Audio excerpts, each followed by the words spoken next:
શું તમે ધોરણ 12 પછી શિક્ષક બનવા માંગો છો? તો આજનો આ વિડીયો તમારા માટે છે.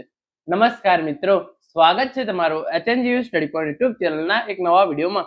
આજના આ વિડીયોની અંદર આપણે પીટીસી અથવા તો ડીએલઈડી એડમિશન 2026 વિશેની સંપૂર્ણ ચર્ચા કરવાના છીએ. જો તમે ધોરણ 12 પછી પીટીસી ની અંદર એડમિશન મેળવીને ભવિષ્યમાં શિક્ષક બનવા માંગતા હોય તો આજનો આ વિડીયો જે છે એકદમ ધ્યાનથી જોઈ લેજો. ફોર્મ ભરવાની તારીખો, કયા કયા ડોક્યુમેન્ટ જોઈશે, ધોરણ 12 માં તમારે કેટલા ટકા આવેલા હોય તો તમે પીટીસી ભરતી માટે ફોર્મ ભરી શકો છો, તમારી વય મર્યાદા કેટલી હોવી જોઈએ અને ગુજરાતની અંદર કઈ કઈ પીટીસી કોલેજો છે એના વિશેની સંપૂર્ણ ચર્ચા આપણે આજના આ વિડીયોની અંદર કરવાના છે.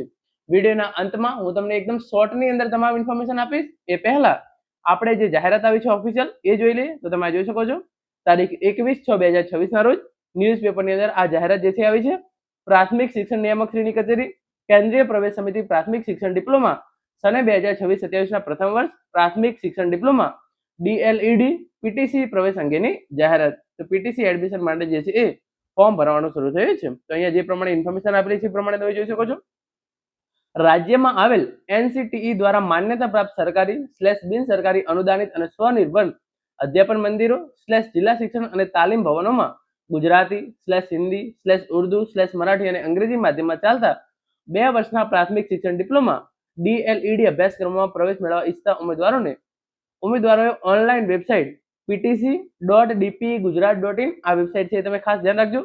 ptc.dpegujarat.in અથવા તો dpegujarat.in પર 24/6/2026 સવારના 10 કલાકથી 5/7/2026 રવિવારની રજા સાથે રાત્રિના 12 વાગ્યા સુધી ઓનલાઈન અરજી કરવા જણાવવામાં આવે છે. એટલે કે તમે જો પીટીસી કરવા માંગતા હોય તો તમારે ptc.dpe.gujarat.in ptc.dpegujarat.in અથવા તો dpegujarat.in આ વેબસાઇટ પર જઈ 24/6/2026 સવારે 10 વાગ્યાથી ફોર્મ ભરવાનું શરૂ થશે અને 5/7/2026 એ ફોર્મ ભરવાની છેલ્લી તારીખ છે. તો જો તમે પીટીસી ની અંદર એડમિશન મેળવવા માંગતા હોય તો 24 તારીખથી ઓનલાઈન ફોર્મ ભરવાનું શરૂ થશે. ઓનલાઈન પ્રવેશ ફોર્મની હાર્ડ કોપી આધાર પુરાવા સાથે ચકાસણી કરાવી સ્વીકાર કેન્દ્ર પર જરૂરી ફી ભરી ફોર્મ જમા કરવી પહોંચ મેળવી લેવાની રહેશે. નક્કી કરેલ સ્વીકાર કેન્દ્રની યાદી જિલ્લાવાર વેબસાઇટ પર જે છે એ ptc.dpegujarat.in અથવા તો dpegujarat.in પર મૂકવામાં આવેલ છે. તો તમારે શું કરવાનું રહેશે? 5/7/2026 સુધીની અંદર જે છે એ ઓનલાઈન ફોર્મ ભરી દેવાનું રહેશે અને એ તમે ઓનલાઈન ફોર્મ ભરો છો એની તમારે એક પ્રિન્ટ નીકાળી લેવાની છે. તમારા તમામ ઓરિજિનલ ડોક્યુમેન્ટ છે એ ઓરિજિનલ ડોક્યુમેન્ટ અને બીજા તમારા જે પણ પુરાવા હોય એ પુરાવા તમારે જે છે એ જરૂરી સ્વીકાર કેન્દ્ર પર આપવાના રહેશે અને એને જે છે એ એની યાદી પણ જે છે એ વેબસાઇટ પર મૂકવામાં આવેલી છે. અરજદારે પોતાના નજીકની અથવા ઈચ્છે તે સ્વીકાર કેન્દ્ર પર પુરાવા સાથે ચકાસણી કરાવી ફોર્મ જમા કરાવવાની રહેશે. એટલે કે તમારા ઘરની જે નજીક સ્વીકાર કેન્દ્ર હોય એ અથવા તો તમે જ્યાં રહેતા હોય ત્યાં જે પણ કોઈ પણ સ્વીકાર કેન્દ્ર પર જઈ તમે ડોક્યુમેન્ટ જે છે એ જમા કરાવી ફી જમા કરાવી તમારું જે છે એ ફોર્મ ચકાસણી કરાવી શકો છો. સ્વનિર્ભર સંસ્થાઓની તેમજ મેનેજમેન્ટ કોટાની 15% શિક્ષણ સીટો શિક્ષણ વિભાગના 5/7/2012 ના પરિપત્ર જોગવાઈ મુજબ ભરવામાં આવશે અને તે અંગેની સૂચનાઓ યથા પ્રસંગે વેબસાઇટ પર મૂકવામાં આવશે. તો હવે પ્રવેશ માટે તમારી જરૂરી લાયકાત શું છે એના માટે સૌપ્રથમ તમે જોઈ શકો છો પ્રવેશ માટે જરૂરી લાયકાત. ઉચ્ચતર માધ્યમિક પ્રમાણપત્ર પરીક્ષા ધોરણ 12 વિજ્ઞાન પ્રવાહ, સામાન્ય પ્રવાહ, વ્યવસાય લક્ષી પ્રવાહ અને ઉત્તર બુનિયાદી પ્રવાહમાં ઉત્તીર્ણ કરેલ હોવું જોઈએ અથવા ડિપ્લોમા કે આઈટીઆઈમાં ઉત્તીર્ણ થયેલ વિદ્યાર્થી પ્રવેશ પાત્ર ગણાશે પણ તેઓએ જીએસએચઈબી દ્વારા સમકક્ષા પ્રમાણપત્ર મેળવેલું હોવું જોઈએ અને આઈટીઆઈ કરેલ વિદ્યાર્થીઓએ જીએસએચઈબી દ્વારા અંગ્રેજી વિષયની પરીક્ષા પાસ કરેલી હોવી જોઈએ. એટલે કે જો તમે ધોરણ 12 વિજ્ઞાન પ્રવાહની અંદર કે આર્ટ્સ કોમર્સ સાથે પાસ કરેલું હોય તો તમે પીટીસી માટે ફોર્મ ભરી શકો છો. જો તમે ડિપ્લોમા કે આઈટીઆઈ કરેલું હોય તો પણ તમે આના માટે ફોર્મ ભરી શકો છો. જો તમે આઈટીઆઈ કરેલું હોય તો તમે અંગ્રેજી વિષયની પરીક્ષા છે એ આપેલી હોવી જોઈએ.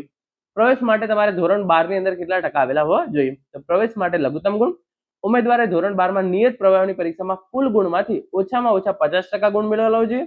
અનામત કક્ષાઓ જોઈએ કે અનુસૂચિત જાતિ, અનુસૂચિત જનજાતિ, સામાજિક અને શૈક્ષણિક રીતે પછાત વર્ગ તેમજ આર્થિક રીતે નબળા વર્ગના ઉમેદવારો ઓછામાં ઓછા 45% ગુણ મેળવેલા હોવા જોઈએ. તો જો તમે જનરલ કેટેગરીની અંદર આવતા હોય અને પીટીસી ની અંદર એડમિશન મેળવવા માંગતા હોય તો તમારે જે છે એ 50% ધોરણ 12 ની અંદર આવેલા હોવા જોઈએ. જો તમે એસસી, એસટી, ઓબીસી, ઈડબ્લ્યુએસ કે દિવ્યાંગ બીજી કોઈ પણ કેટેગરીમાંથી આવતા હોય તો તમારે જે છે એ ધોરણ 12 ની અંદર ઓછામાં ઓછા 45% આવતા હોવા જરૂરી છે. હવે તમારે કયા માધ્યમની અંદર પ્રવેશ મેળવી શકશે? ઉમેદવાર ધોરણ 10 અને ધોરણ 12 નું શિક્ષણ જે માધ્યમમાંથી મેળવેલું હોય તે પૈકી કોઈ પણ માધ્યમમાં પ્રવેશ મેળવવા માટે અરજી કરી શકે છે. એટલે કે તમે જો ધોરણ 10 અને ધોરણ 12 ગુજરાતી માધ્યમની અંદર કરેલું હોય તો તમે ગુજરાતી માધ્યમ માટે એડમિશન મેળવી શકો છો. અંગ્રેજી માધ્યમની અંદર કરેલું હોય તો તમે અંગ્રેજી માધ્યમ માટે એડમિશન મેળવી શકો છો. હવે વાત કરીએ કે પીટીસી ની અંદર એડમિશન મેળવવા માટે તમારી જે છે એ વય મર્યાદા કેટલી હોવી જોઈએ. જે ઉમેદવારો તારીખ 1/7/2026 ના રોજ 30 વર્ષથી વધુ ઉંમરના ના હોય તેવા તમામ ઉમેદવારો પ્રવેશપાત્ર ગણાશે. અનુસૂચિત જાતિ, અનુસૂચિત જનજાતિ, સામાજિક અને શૈક્ષણિક રીતે પછાત વર્ગના ઉમેદવારો તેમજ આર્થિક રીતે નબળા વર્ગના ઉમેદવારોને ઉંમરમાં 5 વર્ષની છૂટછાટ મળશે. એટલે કે 1/7/2026 ના રોજ જો તમારી ઉંમર 30 વર્ષ કરતા વધારે ના હોય તો તમે પીટીસી માટે જે છે એ ફોર્મ ભરી શકો છો. એસસી, એસટી, ઓબીસી ઉમેદવારોને જે છે એ ઉપલી વય મર્યાદાની અંદર 35 વર્ષની લિમિટ ગણી 5 વર્ષની જે છે એ છૂટછાટ આપવામાં આવશે. હવે વાત કરીએ કે કઈ કઈ બેઠકો કોના માટે અનામત રાખવામાં આવે છે. અનુસૂચિત જાતિ માટે 7% બેઠકો, અનુસૂચિત જનજાતિ માટે 15%, વિકલાંગ ઉમેદવારો માટે જે તે કેટેગરીમાં 5% બેઠકો, સામાજિક અને શૈક્ષણિક રીતે પછાત વર્ગના ઉમેદવારો માટે 27% બેઠકો અનામત રહેશે. આર્થિક રીતે નબળા વર્ગના ઉમેદવારો માટે જે છે એ ટોટલ 10% બેઠકો જે છે એ અનામત રહેશે. તો સૌપ્રથમ એસટી કેટેગરી માટે 7% બેઠકો અનામત રહેશે. એના પછી એસટી કેટેગરી માટે તમે અહીંયા જોઈ શકો છો 15% બેઠકો અનામત રહેશે. એના પછી જે આ તમામ જગ્યાઓ છે એની અંદર તમે ફોર એક્ઝામ્પલ એસટી કેટેગરી અને દિવ્યાંગ ઉમેદવાર હોય તો તમારા કેટેગરીની અંદર જે જગ્યાઓ છે એના 5% બેઠકો તમારા માટે અનામત રહેશે. પછી વાત કરીએ આપણે એસસીબીસી અથવા તો ઓબીસી જે કે છે એસસીબીસી અથવા ઓબીસી એમના માટે 27% બેઠકો અનામત રહેશે. અને જે ઈડબ્લ્યુએસ કેટેગરીના ઉમેદવારો છે એમના માટે કુલ બેઠકોની 10% બેઠકો જે છે એ અનામત રહેશે.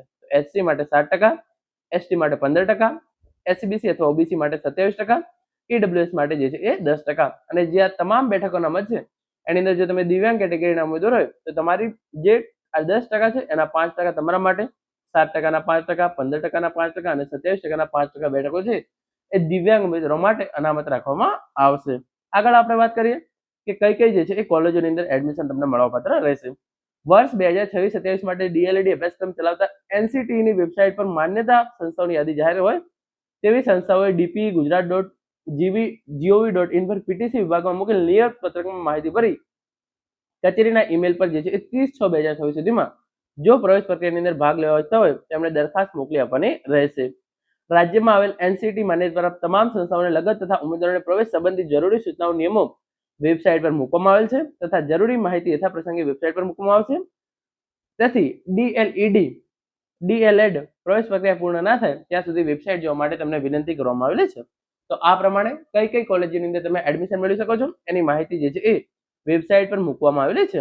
આપણે અલગથી એક સ્પેસિફિક વિડીયો બનાવીશું કે ગુજરાતની અંદર પીટીસીની સરકારી કોલેજો કઈ છે, ગ્રાન્ટેડ કોલેજો કઈ છે અને ખાનગી કોલેજો જે કઈ છે. તો એના વિશે આપણે જે છે એક વિગતવાર વિડીયો લાવીશું. તો એના વિશેની વાત આપણે અગાઉના વિડીયોની અંદર કરીશું. તો હવે તમામ ઇન્ફોર્મેશન હું તમને શોર્ટની અંદર આપી દઉં. PTC/DLED પ્રવેશ 2026-27 પ્રથમ વર્ષ પ્રાથમિક શિક્ષણ ડિપ્લોમા માટેની મહત્વપૂર્ણ માહિતી. પહેલું તો અરજી કરવાની તારીખો 24/6/2026 સવારે 10 વાગ્યાથી 5/7/2026 રાતે 12 વાગ્યા સુધી અને જે છે એ રવિવારની રજા સાથે. વેબસાઇટ કઈ છે તો ptc.dpegujarat.in અને અથવા તો બીજી છે dpegujarat.in. અરજી પ્રક્રિયા ઓનલાઈન ફોર્મ ભરવાનું રહેશે. ફોર્મની હાર્ડ કોપી તથા આધાર પુરાવા સાથે સ્વીકાર કેન્દ્ર પર ચકાસણી કરાવવાની રહેશે.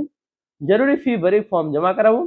પોતાની નજીકના અથવા ઈચ્છિત સ્વીકાર કેન્દ્ર પર પ્રક્રિયા જે છે એ પૂર્ણ કરી શકાય છે. એના પછી પ્રવેશ માટે લઘુત્તમ લાયકાત તમારી શું હોવી જોઈએ તો તમે ધોરણ 12 જે છે એ વિજ્ઞાન, સામાન્ય પ્રવાહ, વ્યવસાય લક્ષી અથવા ઉત્તર બુનિયાદી પ્રવાહ સાથે પાસ કરેલું હોવું જોઈએ અથવા તમે ડિપ્લોમા અથવા આઈટીઆઈ કરેલું હોવું જોઈએ. ડિપ્લોમા અને આઈટીઆઈ ઉમેદવારો જોડે જે છે એ સમકક્ષતા પરિણામ હોવું જરૂરી છે. જે આઈટીઆઈ ઉમેદવારો છે એમને ધોરણ 12 ની જે છે એ અંગ્રેજીની પરીક્ષા પાસ કરેલી હોવી જોઈએ. જનરલ કેટેગરીના ઉમેદવારો માટે એડમિશન માટે 50% marks, SC, ST, SCBC, EWS ઉમેદવારો માટે ધોરણ 12 ની અંદર 45% હોવા જરૂરી છે.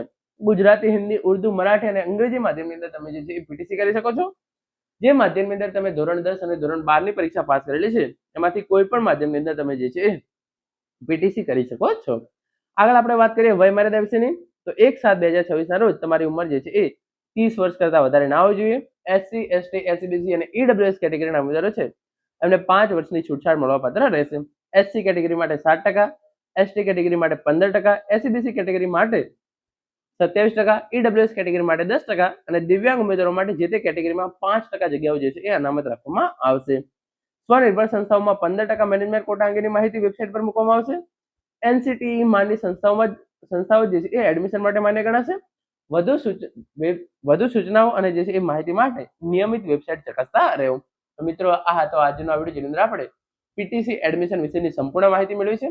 માત્ર તમારે જે છે એ કોલેજોની ઇન્ફોર્મેશન છે એ મેળવવાની બાકી છે. તો એના રિલેટેડ વિડીયો આપણે આજે સાંજે અથવા તો કાલે સવારે જે છે એ વેબસાઇટ પર મૂકીશું. એની અંદર આપણે ગુજરાતની તમામ સરકારી, ખાનગી અને ગ્રાન્ટેડ કોલેજો વિશેની સંપૂર્ણ માહિતી મેળવીશું. તો મિત્રો આ હતો આજનો વિડીયો.